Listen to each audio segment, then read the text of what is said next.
Hi everyone, and welcome to another episode of Tiny Matters with Dr. K. I am Dr. Kuto Sibateba, a pediatrician, a mom, and co-pilot on this crazy journey we call parenting our little ones.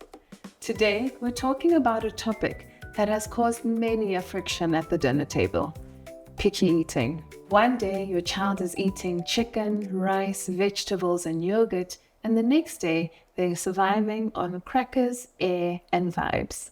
And for parents, it can be very worrying. Is my child eating enough? Are they growing normally?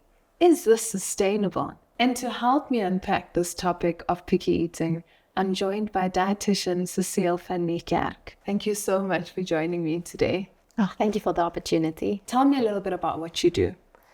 I am a dietitian that focuses on pediatric feeding. So we see babies in the unit, at the hospital, and then thereafter at the practice, where we teach them to eat if they struggle with that. And in your experience, is true picky eating, as common as we think it is? Picky eating is very common. At 2 years of age, 50% of kids are described as being picky eaters. It's part of their normal development, it seems. Sometimes parents are very worried about it, and then we have a look at that to make sure that it's not a big concern or a big problem. But in general, parents get concerned about it. 50% is a lot. And it makes me then think that, like you say, more people think they have picky eaters than they actually do, but it makes me think that then it is actually pretty common. Why do you think that 2-year age is kind of the at-risk group? So usually the first year of life, children grow the quickest. Okay. And then after 1 year, their growth slows down. And because their growth is slowing down, their appetites get smaller. And with smaller appetites, they eat less, and they also eat more erratic. Yeah. So they will have a big breakfast and then no lunch or dinner, or they will just survive on 2 bites of toast and fresh air for a few days. Yeah. And then we get worried about that. And it's quite normal for them. Also, in that toddler years, they want to assert themselves. So usually they learn to say no. Yeah. They want to be independent. And food is usually one of the ways that they can say no. They don't want to. I think that's quite encouraging that you say it's quite normal, right? And if we think of the average toddler and how headstrong they are, and again, I always say to parents, no is one of the first words they learn because of how often we say no to them, right? Yeah. So if we think of just how headstrong they are, kind of with everything else, it only makes sense that feeding is going to be one of those things, because like you say, it's the time where they're starting to feed themselves and eat independently as well. So obviously they're going to be like, no, I don't want that today. So it is then actually quite a normal developmental stage for a child to get a little bit picky. Yes, definitely. Okay. I think one of the other things that we also don't always think about is that for adults, food is just food. We eat food every day, and we know what it's going to taste like and what it sounds like and what it smells like. Yeah. But for kids, during that age, they now suddenly see, but this banana has brown spots, or there's some fruit in my yogurt, or this toast is cut differently, and it seems to them that it's a completely different food, and it's actually the same food, just presented in a different way. Absolutely. Yeah, I always say that the thing about food is even the same food prepared the same way can taste different, right? So there can be a mushy apple, and there can be a sweet apple, and there can be a slightly bitter apple, like those green apples are slightly bitter. Yes, and for children, yes, it looks the same, but it's not predictable. They don't know what it's going to feel like when it gets into their mouth. So it makes a little bit of sense. I think I'm probably a bit of a picky eater too. So thank you for normalizing this. What are other behaviors that can seem like very abnormal for parents, but are actually quite normal? So there's usually a few things during mealtime. So let's say a child will refuse to eat vegetables suddenly, and they had that last week. Why won't they eat it now? Or if a child wants only beige foods or hard cracking type of foods, or a specific food that you thought, you didn't think that they will eat that. That's all quite normal for them. When we get concerned is when a child will remove a complete food group from their diet. So they will avoid proteins completely, or they will not eat fruits or vegetables. That's when we sometimes get concerned about it, but still we just watch it with careful curiosity. We don't just jump in and change everything. We just watch for it. Yeah, okay. Well, they're eating beige foods or eating something every day 1 week and then the next week just disregarding it and not wanting it at all. Yes. Sounds about Yeah, appropriate. right. Yeah. A lot of parents with that will worry about the growth of their child. They'll often be like, I don't know how this child is growing. I don't know why he looks this way because he's not eating anything at all. What do you say to that? So growth is very interesting. We want each child to grow according to their own growth curve. Yeah. So when you have a child that's very small and also very short, we want them to grow in proportion. So not only do we want them taller or heavier, we want them to be in proportion. So that's why it's important to have a look at the growth pattern over time and not only a once-off weight or a once-off length. And then if the child is starting to lose weight or on their growth chart, they are crossing a centile, then we get worried about that. But in general, if they are tracking on their growth chart on their own line, then that's fine. Yeah. Thank you for emphasizing that. It's actually something I say to parents very often because we have the growth chart. And it basically tells us how your child's been growing from the time they were born, kind of tells us more the trajectory, which is what I always say, is the direction of the growth rather than, how big they are compared to the next door neighbor. What's also interesting about that is that sometimes in our cultures, we prefer that a baby is big, boned, and it looks healthy. And then when you compare that bigger baby to that smaller baby, we think, but there's something wrong. And it's not necessarily. So we have to look at individual growth for each child. Yeah, no, absolutely. And weight, I know weight is such an unpredictable predictor of weight because, from one moment to the next, one flu later, a child can lose massive amounts of weight.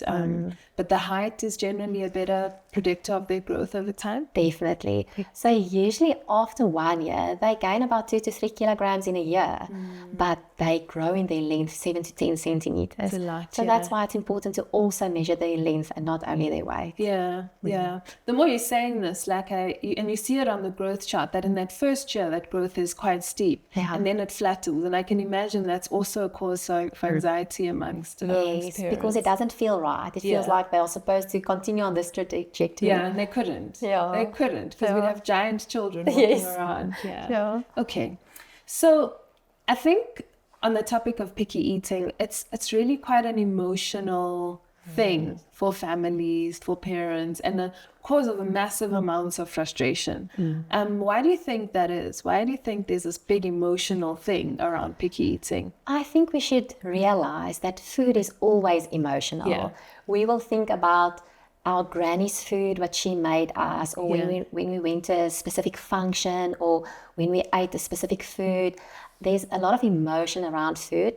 It's usually associated with love and care and health and family, culture. So food is really an integral part of our lives every day. So as soon as a child doesn't eat, or if you prepare this food with lots of love and they don't want to eat this, then you feel rejected. And you are also worried about it because why are they not eating your food? And sometimes we can go in front of the problem and think, but this is a massive problem. And we should just quickly say, no, this is not a massive problem. It's just the one meal that this child doesn't like for whatever reason. And then continue to build from there onward. When you speak about the emotional part and our childhood, right? I always think there's children who were raised differently when it comes to food, right? So there are those kids where there would be a cane or a wooden stick or a shoe on the table, almost as reinforcement for eating. And then there was also those kids that grew up with, just one more bite. Come on, you're not that full. Come on, you've only had this much. Eat up so you can be a big, strong boy, for example. Which of these approaches is more helpful? And what do they do to kids long term? So it's very important that we always have a look at that individual child. Yeah. We get strong-willed children, Yeah. and then we get those softer children Yeah. that we need to push a little bit more. Yeah. But when it comes to food, it's so important to know what the roles are of the parent and of the child. Ellen Satter has a very interesting theory about the division of responsibility. And what that comes down to is that the responsibility of the parent is to provide the right foods, Yeah. to provide it at the right times, and to make sure that the setting is calm and secure for the kids. But then the child's responsibility is then to eat the food, if any. Yeah. And sometimes we want to force them, we want to bribe them, we want to convince them to eat that.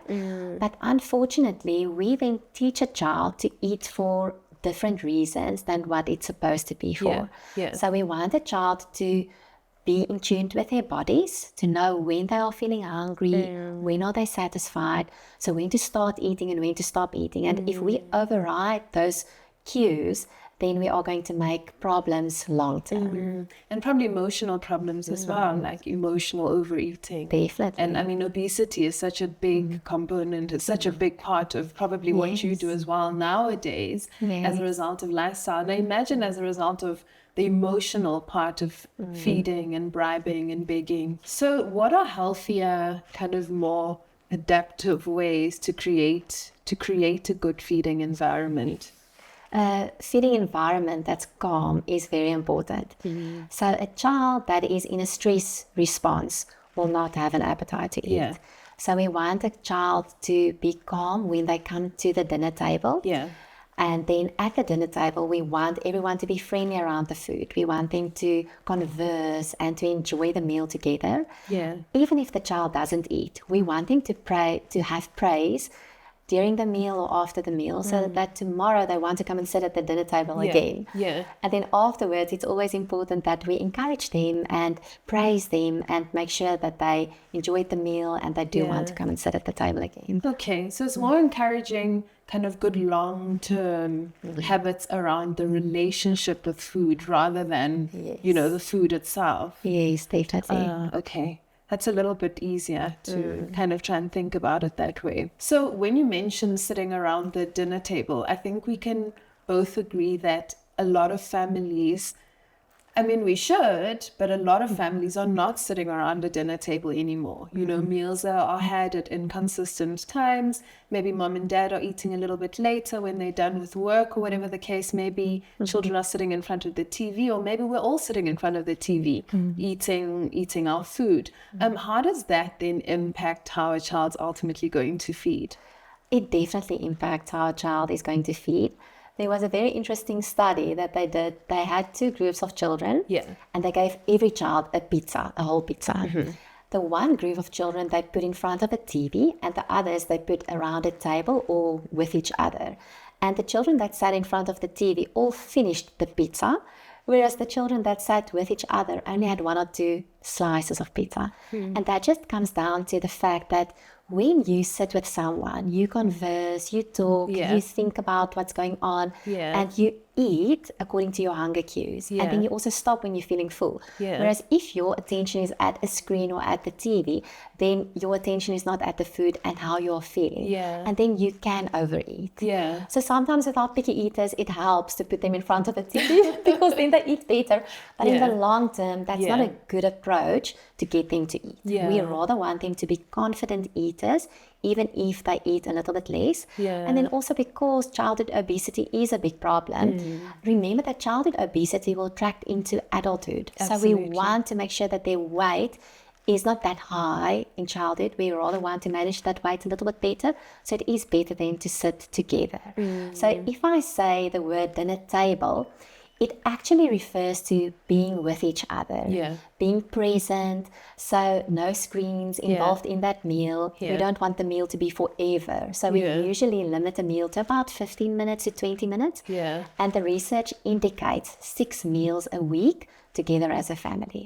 So that can be on a picnic blanket, it can be at a table, it can be in the kitchen, it can be in a car on your way somewhere. Or, so it can really be just as long as it's together and you guys can converse around food. Yeah. I always say to parents that the socialization around meals Yes, is so probably more important than the meal itself. I mean, we learn every day kind of the detriment of screens, right? But one thing I read that was quite interesting for me quite recently was the presence of parasympathetic numbing that happens when you're watching a screen. So, Yes. and remember, our parasympathetic nervous system is the one that determines, are we hungry? Are we full? Do we need to use the bathroom, for example? So obviously, if you're sitting in front of the screen, like you say, you're not really even aware of those cues that are saying, okay, I'm full now, I can actually stop eating. But I can see how a lot of parents are thinking, okay, well, I guess feeding in front of the TV, I know my child's actually going to eat something, right? Yes, yeah. So if we move back to kind of true picky eating, right? We've established that 50% of it can be normal.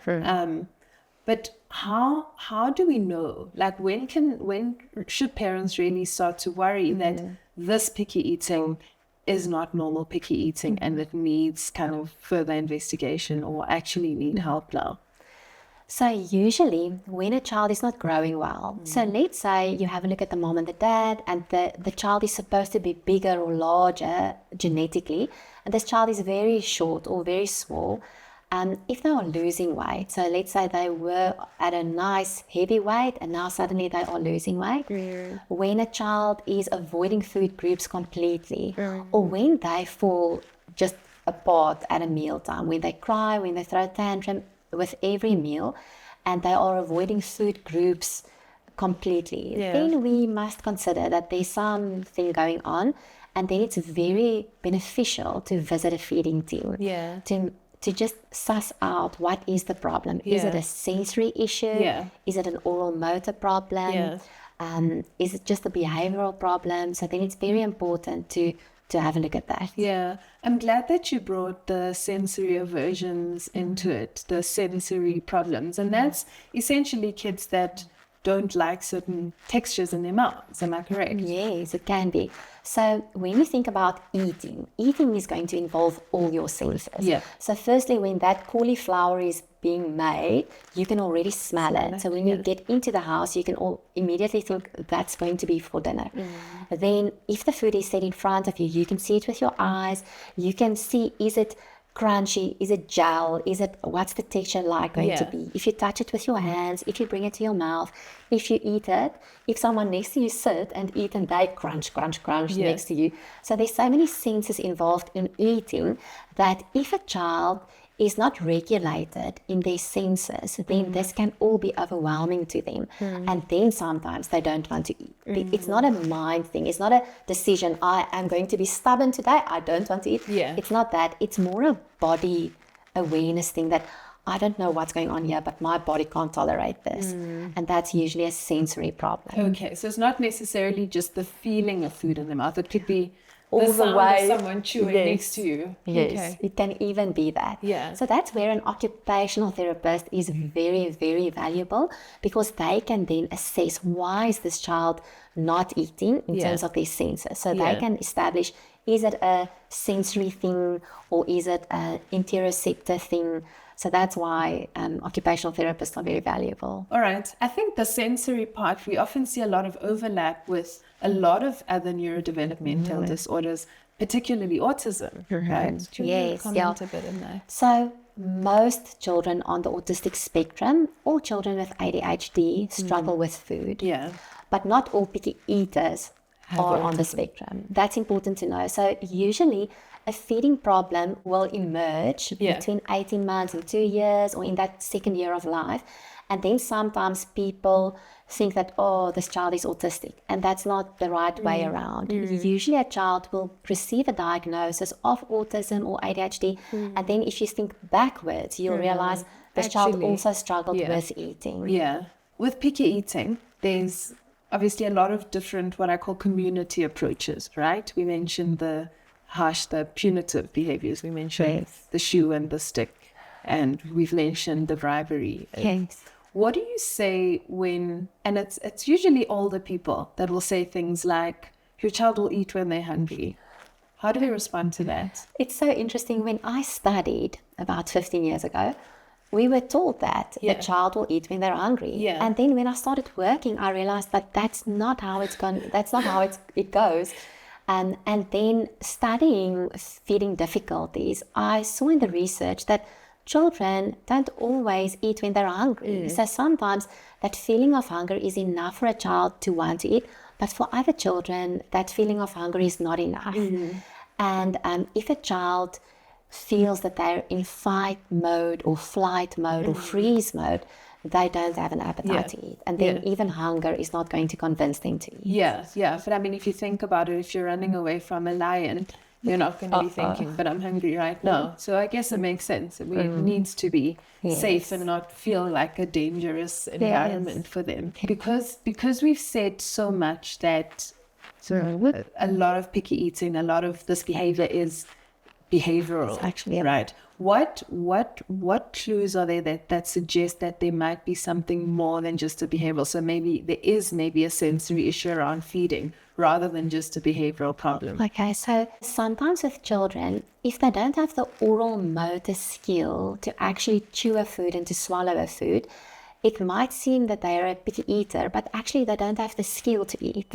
So sometimes it's valuable to get a speech therapist to just assess their chewing and swallowing to make sure that they are actually chewing the food, swallowing the food safely, and maybe to teach the mom how to put the food in the mouth or with which foods to play with to exercise the oral motor skills, because skill will drive volume.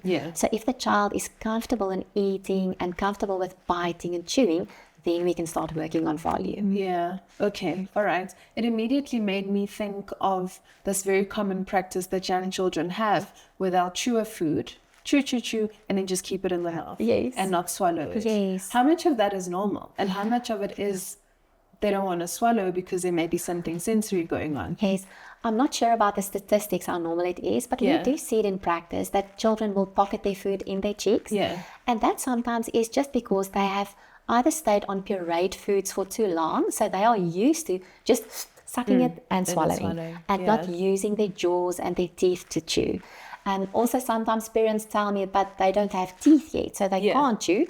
And then I always explain to them that they can use their gums and their jaws to actually chew and not only teeth. So we've got to go past pureed foods. We've got to go to soft munchable foods and even hard mechanical foods that they can put in their mouth and try to chew it and play with and exercise their tongues, because if their tongues are stronger and their cheeks are stronger, then they will be able to take that food from their teeth, chew and swallow and not pocket it. That was my next question, is like, how for us, how can changing the texture of the food or the smell of the food or the sound of the food make a little bit more bearable for children, especially if we're worried that there might be a bit of a sensory thing going on there? So we always have a look at that individual child. So if that individual child is gagging just because of the texture of the food, then we definitely address the texture of the food.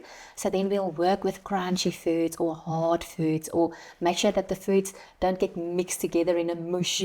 We'll try to keep it separately, for example. So we'll work with that specific child. And then we want to desensitize their brains, which means that small, steady steps each day, and hopefully in the long term, their brains will get used to that. We kind of already spoke about the role of speech therapists and occupational therapists, right? And I'm seeing, just sitting here, how important that is, because in my brain, in my parent brain, I think if my child doesn't want the solid stuff in his mouth, I'm going to make a smoothie, because at least then he swallows it and I know that it's in, right? But we know that long term, that's bad, and that can make the feeding issues worse. Yes. What other role do occupational therapists and a multidisciplinary team kind of play in helping these children with sensory issues? So like we mentioned, feeding is very complex. Did you know that it takes children about 3 years to feed well? So we give them 3 years to manage that skill and to know how to feed themselves. So if you think of all your other milestones, and we want them to sit by 6 months, crawl by 9, walk by 12 months, but for feeding it may take up to 3 years. So it's a very complicated skill because it has so many bodily systems. That's intertwined in feeding. So that's where each of this multidisciplinary team plays a role. So the speech therapist will definitely have a look at the oral motor ability, how the child will chew and swallow, and is it safe. The occupational therapist will have a look at the sensory integration, the posture of the child, how they are regulated. And then the dietitian will have a look at the nutritional intake and is there any nutritional gaps or any growth problems or if there's any constipation or diarrhea or reflux, and also take that into account. We also refer to play therapists, which is like a psychologist for children, because children learn through play. So sometimes if it's only a behavioral issue and we have sorted out the oral motor ability and the sensory regulation and we know that the feeding is there, then we also refer to a play therapist. Okay, so there's psychological issues that can play a role in picky eating? What kind of So like I said, it's more a body thing than a brain thing. But if you have a parent with a very permissive feeding style, that means that they just allow anything and the child rules the house, then it's very valuable to spend time with a person like a play therapist that can teach you how to make sure that this child is not the head of the home, that you are the head of the home. So that's usually why we like it more for parental guidance also, and to refer to someone that can help a bit with that. Okay. All right. I mean, I would have guessed the other stuff. Definitely not the play therapist, but it absolutely makes sense, especially if we think it may be an emotional thing or a behavioral thing as well. Yes. Okay. Now, let's move on to milk. Yes. Right? Which we know can be a friend and a foe when it comes to nutrition in children. Particularly the children that are picky eaters. Because often I'll see a child who'll come into the rooms, often very well-grown child. You would never guess just by looking at the child that this child is not eating or that this child is a very picky, very selective eater. What role does milk play in picky eating or the nutrition of children? So milk is very important. For that first year of life, milk is the basis of the diet. We prefer breast milk initially, and if the mom is not able to breastfeed, then we do formula milk. And then usually by 1 year, their food intake starts to become more and the milk becomes less. And then during that second year of life, milk must take a back seat, and then food must become more. There is an art of doing it, because when a child teeth, we give them more milk, or when they're ill, we give them more milk. And sometimes a parent can get stuck in that rut of just giving more milk during that stage. So then we must just make sure that we again decrease the milk and increase the food as they get healthier, or as their teeth grow. That's very important. I think not just the parents getting stuck in the rut, but the children getting stuck in the rut as well. So often you'll hear parents say that, he doesn't want anything that is milk. And then I say, well, then take the milk away. Because when they're hungry, they will eat. So at what point does the milk become an issue where it really can start interfering with the feeding? So if a child graze the whole day, so they eat little bits of food the whole day and they don't really have an appetite at a specific meal time, then I always ask, but how much milk are they having? If a child wakes up during the night a few times wanting milk after 1 year, or when they don't have an appetite for food, but they ask for their bottle, then I usually have a look, but why, what's going on here? And then sometimes we see that a child is drinking a liter of milk or 1.5 liters of milk, and it's because they are thirsty and they want to have something, but they don't want food yet. And usually the first thing that we can address is just routine. We don't always take the milk away completely, because especially with our picky eaters, that's a safe food. So if we just take the milk away, then we are going to struggle with their growth. And now we've lost that very easy calcium, vitamin D, etc. Yes. So there's definitely a place for that. Usually toddlers and preschool children can drink anything between 300 to 400 milliliters of milk. But by 1 year, usually they still drink about 500 mils.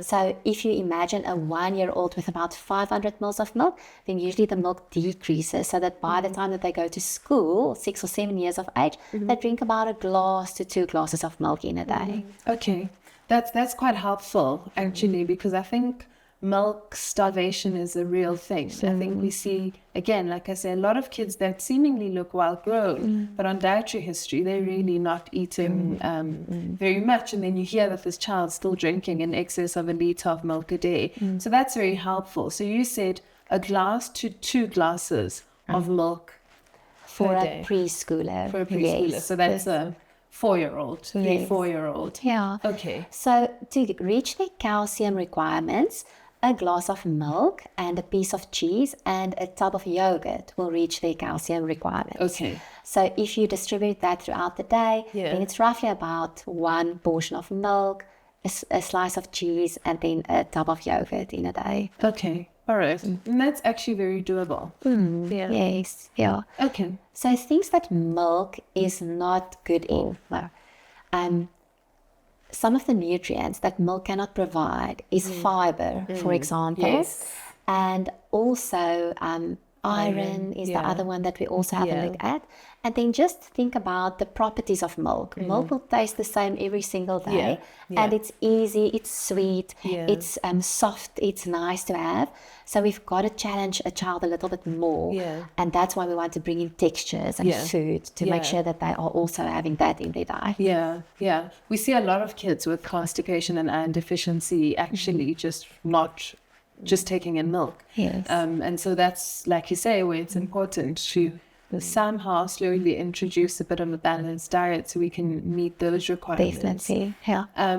But I've often heard of milk being used to fortify, so to strengthen the foods in kids. How would you recommend that is done? Because like you said, we can't take away the milk completely, but I like it as a tool to still get the nutrients and without just giving milk. So how do we go about fortifying food? So we love fortification. So if we have a look at food that's fortified, it means that in that small amount of food, we make sure that it's nutrient dense.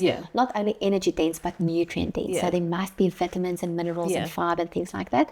So when we have a look at milk, we can use milk powder, for example, in their food, or we can give them a glass of a supplement or milk in a day to drink. We can also work with food. So things like peanut butter or avocado pear or cream cheese are all things that we can use in the diet that's very concentrated and that we can fortify.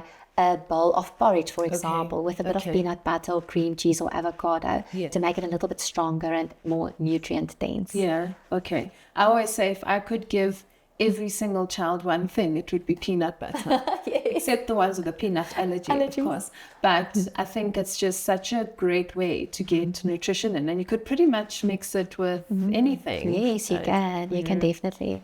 Okay. All right. So when does milk become like a growing up milk? When does milk or supplementing with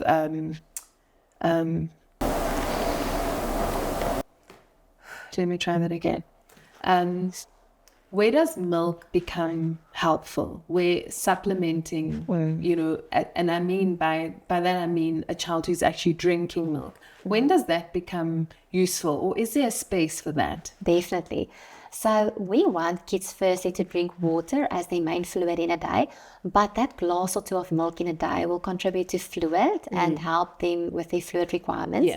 Children that get to school dehydrated can't concentrate at school. So it's very important that in the morning a child goes to school well hydrated, and then milk can play a very important role in hydration status.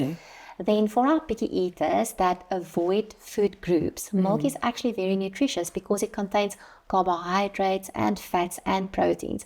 So it will address those gaps in the food groups that they are avoiding. So we love working with milk, and if a child is allergic to milk, then we choose an appropriate milk that will then fit into that allergy.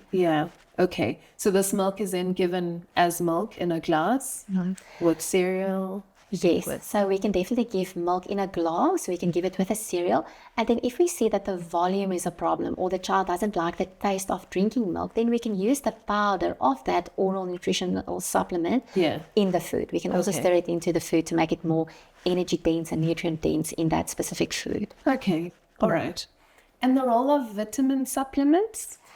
So with our picky eaters, usually a vitamin supplement is a wonderful thing because Okay. it's again just going to make sure that stores that's very empty gets filled up. Yeah. As soon as that stores are filled up, then we don't need that vitamin supplement anymore. What's very nice about an oral nutrition supplement or a milk supplement is that it's usually fortified with all the different vitamins and minerals. Yeah. So if you give that, and you don't have to add a multivitamin on top of that, you can work with that milk supplement. Okay, all right. Okay, so basically for fortifying with milk, most of the time we shouldn't need a multivitamin on top of that. Yes. Okay, Yeah. so there's definitely a hyperdependence on multivitamins. I think a lot of the time it's psychological because it feels like I'm giving you the stuff that you need. And Yes. most parents actually find it hard to believe when we say that the average child doesn't actually need a vitamin supplement. What do you say to that? So again, I have a look at the individual child. That's Yeah. very important. Yeah. The research shows that if a child has a proper breakfast in the morning, they can get about 70% of their daily nutrients just from breakfast. So think about a fortified cereal or a fortified porridge in the morning Yeah. with a bit of milk and then a fruit on the side. That will get so many different nutrients in for the day.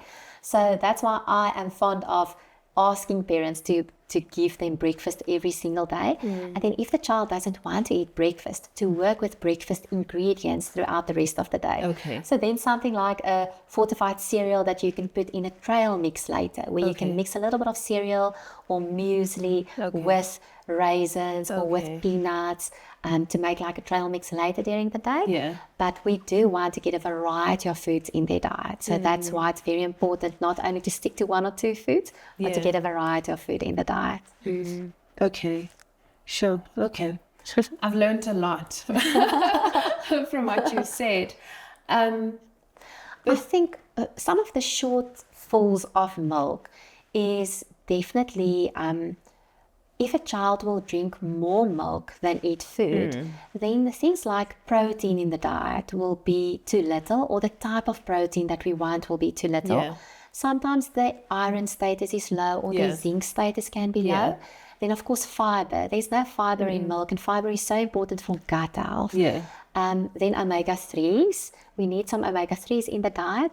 So usually we get omega-3s from fish, actually. Yeah. So if a child has pilchards or sardines or tuna or salmon or mackerel, if they have that in the diet, then there's enough omega-3s in the diet. But with us now staying inland, we don't usually eat those fish that often. Yeah. So that's where that frozen hake in a box. Yeah. So a fortified milk that contains a bit of extra omega-3s is also a good thing then, or then omega-3 supplement can help. All right. So it's not just any milk then. It's Yes, we it's actually important that quite we give a specific that we balanced, know which milk we're giving. Okay. So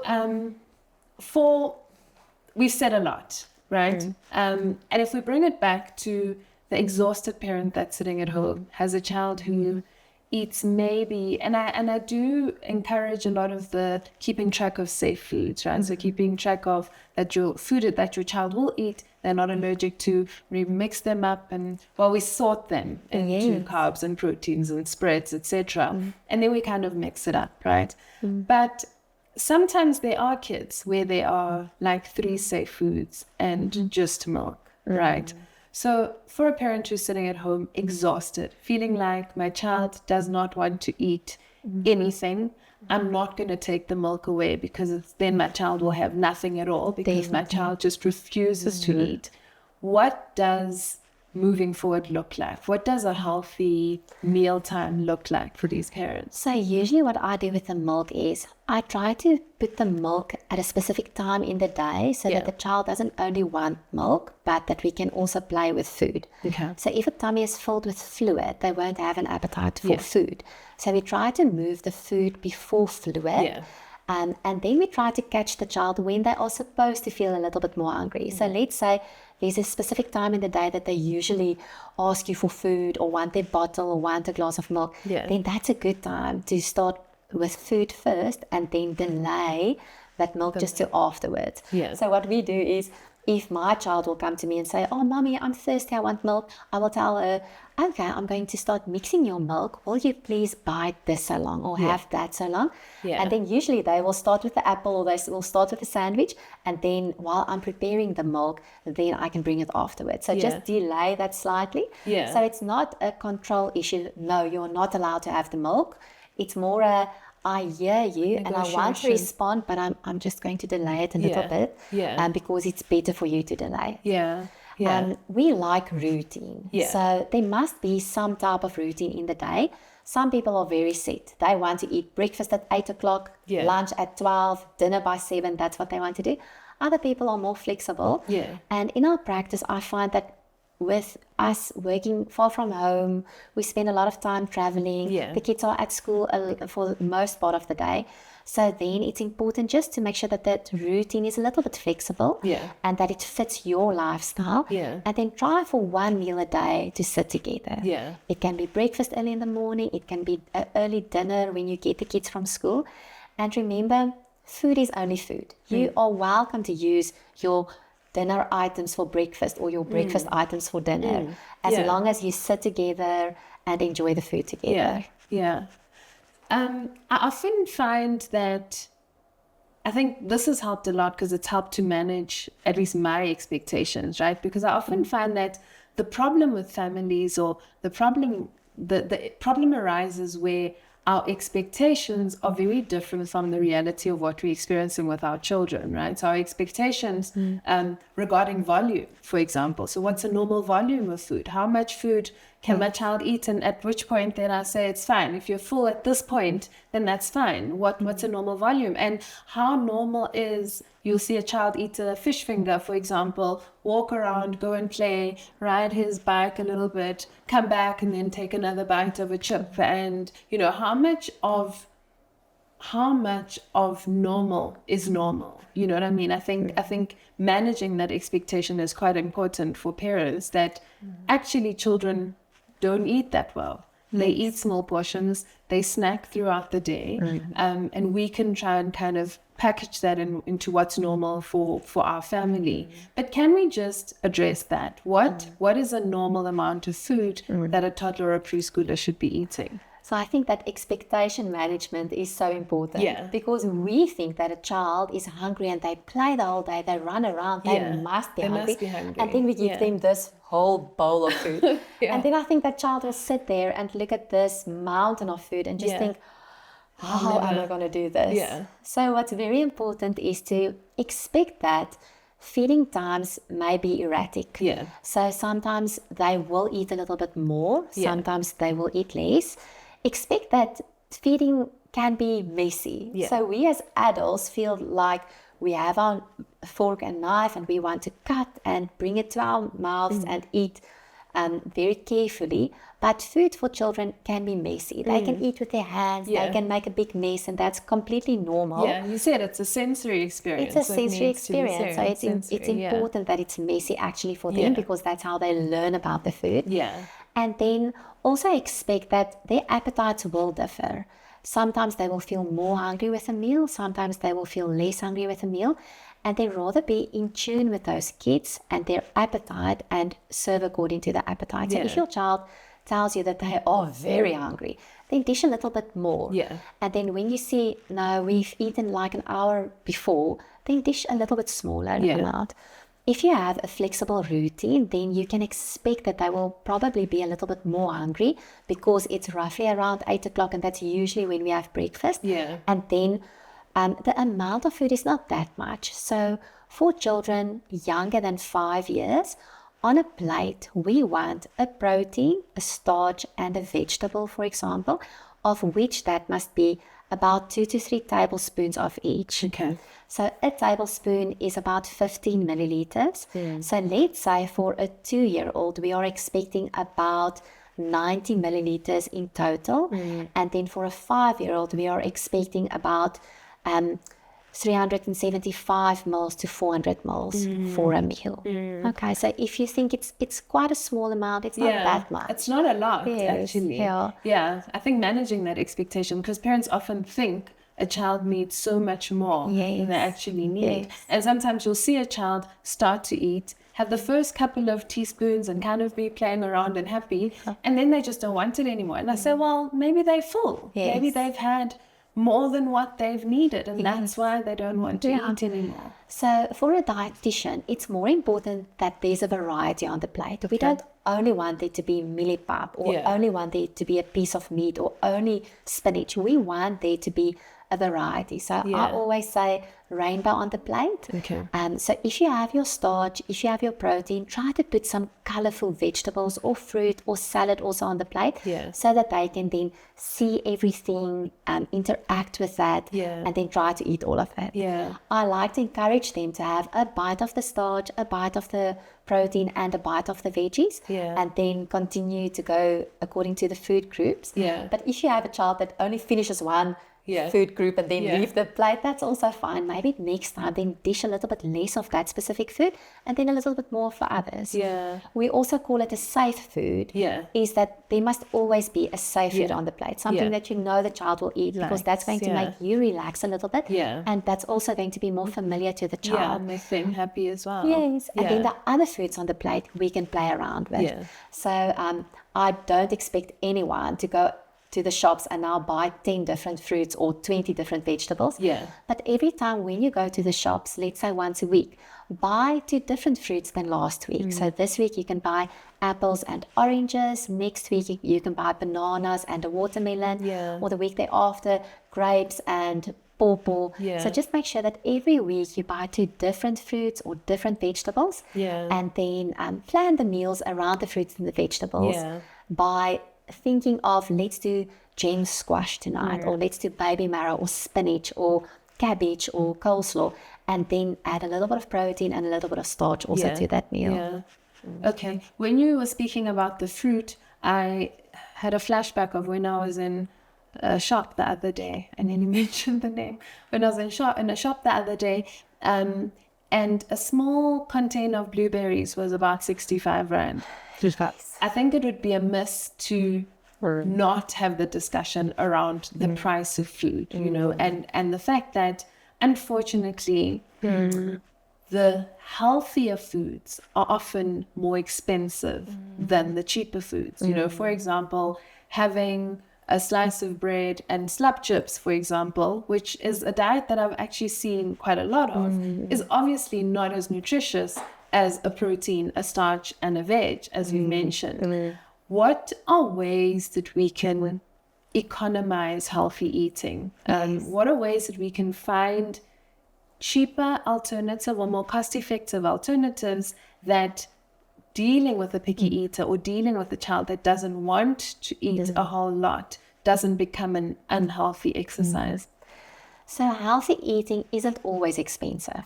So if we have a look at things like salmon or blueberries, that is very expensive because we don't find it locally. So the first thing that I always recommend is that stick to local available foods. So if the local fruit shop has apples and bananas and pears, then buy those because that is then cheaper because it's available. And if you then have a little bit extra money, then try to buy something that is not always available, but that you know is good for them to have. Let's say like blueberries, but we don't have to buy the most expensive fruits, the most expensive vegetables. I like buying bulk because that's usually cheaper than buying individual servings. So on a weekend, I will go to a bigger grocery shop or I'll go to the local grocer and then I will buy bigger bulk fruits and vegetables.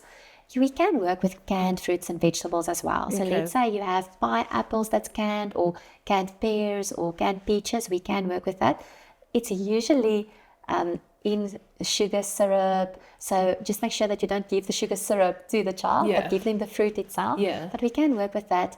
Frozen vegetables is a wonderful way of giving kids vegetables that was picked and then immediately frozen. So it actually has a high nutritional value. Okay. You can keep it in your fridge and then take out a small portion, heat it in the microwave for 2 minutes, and then give that for a meal. Yeah. And then on that plate, you will have a little bit of carrot and Sweet green corn bean and sweet corn, and it's different colors. Yeah. And it's a little bit of that big bag. Yeah. Yeah. Okay. All right. Yeah, I think that's helpful. Definitely. Yeah. One last question that I need to ask for myself. Smoothies. Yes. Friend or foe? We like working with smoothies. If there's lots of fruit in, if there's yogurt in, milk in, it's very nutritious. Again, we want there to be some fiber in, so fresh fruits are then better. Yeah. And we don't want to have a smoothie every single day, but it's a wonderful vehicle to get more nutrients in. So we can drink it regularly. Even for the picky eaters? Yes, Even for the definitely. picky eaters. So I work with smoothies also in our practice. So if we have a child that likes yogurt, likes milk, likes it to mush fruits or have fruit juice, then we work with that. We can always hide a little bit of protein powder in it if we have to. But we like working with smoothies. Okay, Yes. all right. Just not as every day the main source of food. With picky eaters, they can develop food jags. Now, Yeah. a food jag is when a child eats a specific food over and over again. They love it, and they can't get enough of it, and then suddenly they don't want it anymore. They drop it completely. And the research actually shows that when they drop that food, they might never get it back again. Yeah. So think about something like milk. If we give them milk the whole time, and they are so tired of it later, they drop it completely, then we are going to have a problem with bone density or osteoporosis later in life. So we don't want them to get tired of it. So what we do with that is we try not to give it with every meal. We try not to give it every single day. And then we try to make it a little bit different than the previous time. So let's say you've got a child that wants to eat only bread. White bread, that's that. Then try maybe to buy different brands that taste a little bit different, or a bun and a sliced bread. And then when you present it, try to cut it differently. Maybe one day triangles, maybe another day circles. If you have cookie cutters, you can use cookie cutters. But try to do it a little bit different. Buy maybe a fiber fortified bread instead of only a white bread, for example. So just change a small thing of the bread. And then try to give it at different times also. So maybe one day for breakfast, another day for lunch, another day for a snack. But that's very important to address the quality of the food and get it at different times. I think it goes back to variety, which we know is such a big and important part of feeding a child, right? Yes. I always say variety is not necessarily different food, but even a different plate. Definitely. Even how it's prepared, the temperature of the food. Fried versus roasted versus steamed is all variety, and I think if we keep that in mind, it might overwhelm us a little bit, bit less. I think the big takeaway today from what you said is that picky eating is very common, but we actually need to be quite thoughtful in how we are approaching it from child to child. Thank you for this. I've really learned so much from this conversation. Is there anything you'd like to say to a parent that's struggling at home? So I think what I would want parents to know is that children learn through play. Yeah. Play is fun and it gets them involved. They learn all kinds of life skills through play. Yeah. And that's the same with eating. So we have to model how to eat. We've got to expose them to different types of foods. Yes. And then with your meal times, make sure that it's also playful. So for example, before a meal, try to sing a song while you wash hands. When you sit at the table, make a joke or two, or make a funny face or something funny with the food. Don't force them to eat. Don't bribe them to eat. Just relax and enjoy that time that you spend together.